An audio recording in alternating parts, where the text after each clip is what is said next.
China is now threatening Taiwan via their state media, saying that our botched Afghanistan withdrawal proves that we wouldn't help Taiwan or other allies if China decides to challenge. And boy, oh boy, that looks like it should be it's on the timeline to come. Gordon Chang, author of The Coming Collapse of China, joins us now to discuss this. When you and I spoke about this previously, you had said that it was about maybe 10 years, that we had maybe about 10 years before China decided to attempt perhaps something aggressive. And are we seeing that timeline shortened as a result of what happened with Afghanistan? Do you feel that they're emboldened to the point where that may be sped up? Well, China certainly is emboldened, and we don't have to guess because we can hear what they've been saying and we can see what they've been doing. You know, we did hear the commander-in-chief of our Indo-Pacific Command say 6 years and 5 years before China moved on Taiwan. So the timeline has been shortened, and that was before Afghanistan. So the deterrence right now is really important. Just a couple days ago, the U.S. Navy sailed not only a Coast Guard cutter, but an Arleigh Burke destroyer through the Taiwan Strait.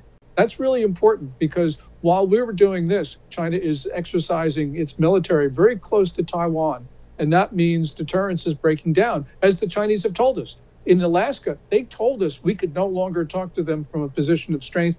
That means deterrence is no longer working.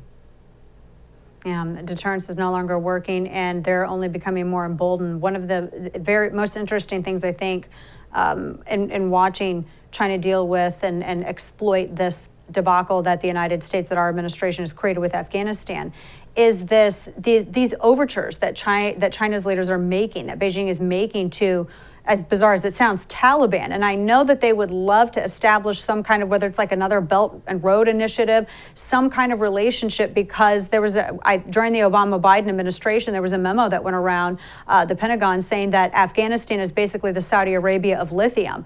Well, I know China would love to have some roots into that. They would love to establish a relationship, and probably they would probably prefer Taliban on that border than they would the U.S.-backed government.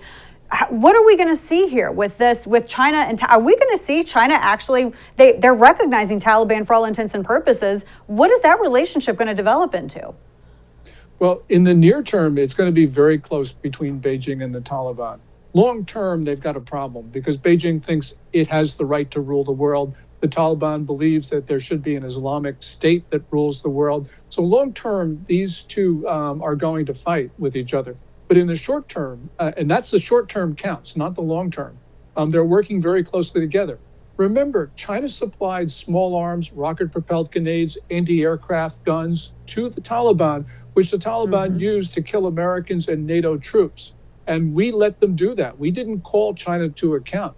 I'm concerned because China's proliferated nuclear weapons technology around the world, that they actually start delivering a bomb to the Taliban for use against the U.S. I know that sounds fantastical, but nonetheless, we've seen China proliferate nuclear weapons technology to Pakistan and Iran, fundamentalist states. Do you think, last question before you're talking with Gordon Chang on all of this, do you think that it could be a point of contention, the Uyghurs' imprisonment in the Xinjiang province with China, and is that something the CCP would fold on if Taliban insisted? I think that China has bought off the Taliban on the Uyghurs, like it's bought off a number of Muslim-majority governments around the world. But the one thing Beijing can't count on is that the Taliban's rapid success has energized insurgents everywhere, especially Pakistan. And some of those insurgents in Pakistan are moving against China. So this is a dynamic situation that Beijing may not be able to control, Dana. Wow, this is actually, not to be glib about it, but this is a very fascinating aspect of this story that I don't think a lot of people are watching, and it's going to be developing. There's going to be a lot to this. Gordon Chang, as always, we appreciate your expertise on this. Thank you so much for giving us your perspective today.